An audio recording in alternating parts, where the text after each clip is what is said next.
क्योंकि सास भी कभी बहू थी। मेरे पास कोई सुपर पावर होती तो इन सास नाम के प्राणियों का माइंडसेट ही बदल देती। पता नहीं क्या दिक्कत रहती है इन्हें अपनी बहुओं से। बेटियों के लिए सातों सुख चाहिए, लेकिन बहू को चैन से जीने भी नहीं देना।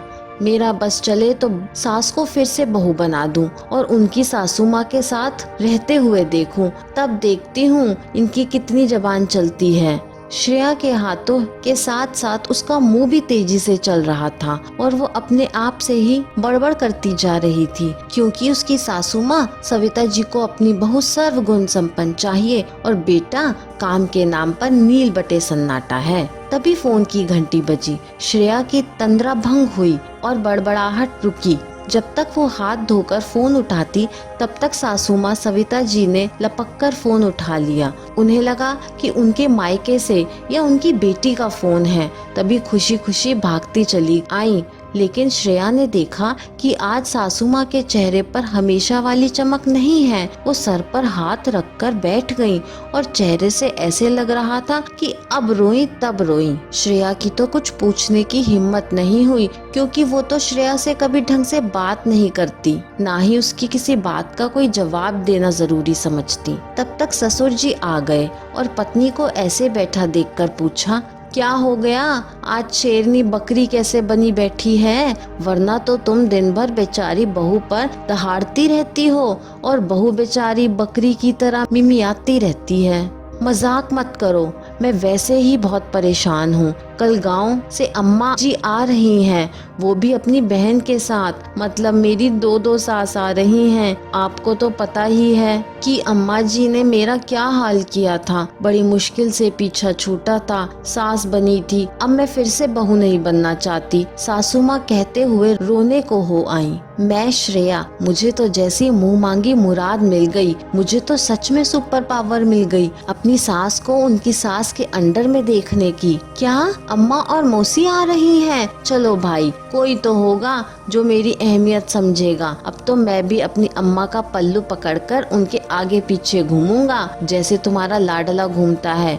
उठो और जल्दी से उनके आने की तैयारी करो। दूसरे दिन सुबह सुबह दादी जी और मासी दादी अपने सामान के साथ घर के आंगन में मौजूद थी। ससुर जी गाड़ी से जाकर अपनी माँ और मासी को ले आए थे। श्रेया को तो सुबह जल्दी उठने की आदत थी, इसलिए वो नहा धोकर तैयार थी। उसने फटाफट नाश्ते की भी तैयारी कर ली थी। लेकिन सासू माँ, जिन्होंने श्रेया के आने के बाद घर के कामों से संन्यास ले लिया था, वो अभी तक घोड़े बेचकर सो रही थी। श्रेया को सुबह 5 बजे उठने का आदेश था।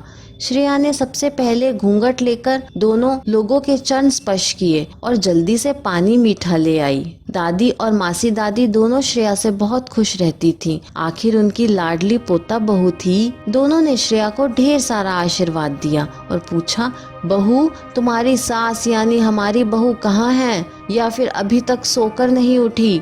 अम्मा, अब तो वो खुद सास बन गई है, अपनी बहू पर हुक्म चलाती है। उसे अब कोई काम करने की या जल्दी उठने की क्या जरूरत है? कह तो ऐसे रहा है जैसे बहू बनकर तो उसने सारे काम संभाले हुए थे और सुबह 4 बजे ही उठ जाती थी। यह तो तुम्हारी पत्नी किस्मत से राजयोग लिखा कर लाई है। उसने बहू बनकर भी आराम किया और सास बनकर भी आराम कर रही है। जब ब्याह कर आई तो तुम्हारी नौकरी की वजह से तुम्हारे साथ चली आई। उसे हमारे साथ रहने का और काम करने का मौका ही कम मिला। चलो अब कुछ दिन तक रहकर सारी कसर निकालेंगे, दोनों बहनों ने समवेत स्वर में कहा। तब तक देखा कि सासू सर पर पल्लू रखे भागती चली आ रही है। आज स्लीवलेस गाउन गायब था।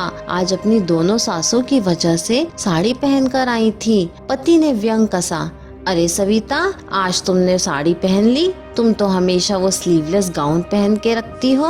बहू, हद है, तुम बुढ़ापे में स्लीवलेस गाउन पहनती हो और हमारी नई नवेली पोता बहू बेचारी भरी गर्मियों में भारी भरगम साड़ियाँ पहनती है, सर पर पल्लू भी रखती है। अब जब तक हम यहाँ हैं, गाउन दिखना नहीं चाहिए। आज तक तुम्हारे हाथों का बना खाना बहुत ही कम खाया है। अब जब तक हम लोग यहाँ पर हैं, खाना नाश्ता सब तुम्हारे हाथ का ही खाएंगे। तुम अपनी बहू पर बहुत हुक्म चलाती हो। अब थोड़ा मौका तो हमें भी अपनी बहू पर हुक्म चलाने का दो। बहू को अपने इशारों पर नचाने का सुख तो हमें भी मिलना चाहिए। दोनों बहनों ने आपस में एक दूसरे का हाथ दबाया। श्रेया और ससुर जी की तो मनमांगी मुराद पूरी हो रही थी, क्योंकि सासू माँ ने अपने कारनामों से बहू और पति दोनों की नाक में दम कर रखा था। बहू श्रेया को 1 मिनट चैन से बैठने नहीं देती। अगर ससुर जी कुछ अपनी बहू के पक्ष में बोल दे तो उनकी शामत आ जाती, और बेटा वो तो माँ भक्त है, जो माँ कह दे वो सर माथे। श्रेया बेचारी को गर्मी लगती तो सूट नहीं पहनने देती, और सर से पल्लू खिसकना नहीं चाहिए। अपना सूट और गाउन पहनती, वो भी स्लीवलेस। बहू को हर समय काम में लगाए रखती, कभी 1 मिनट के लिए चैन से बैठने नहीं देती।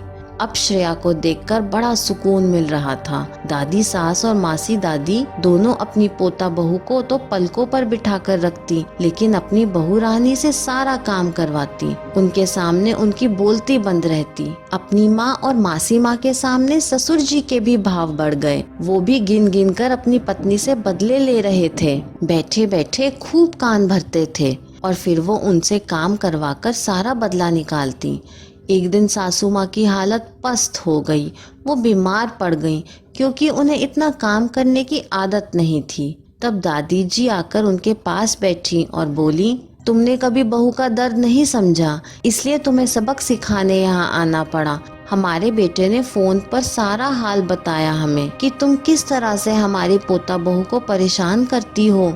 बहू, जिस तरह हमें अपनी बेटियों के लिए सारे सुख चाहिए रहते हैं, उसी तरह बहू भी तो किसी की बेटी है।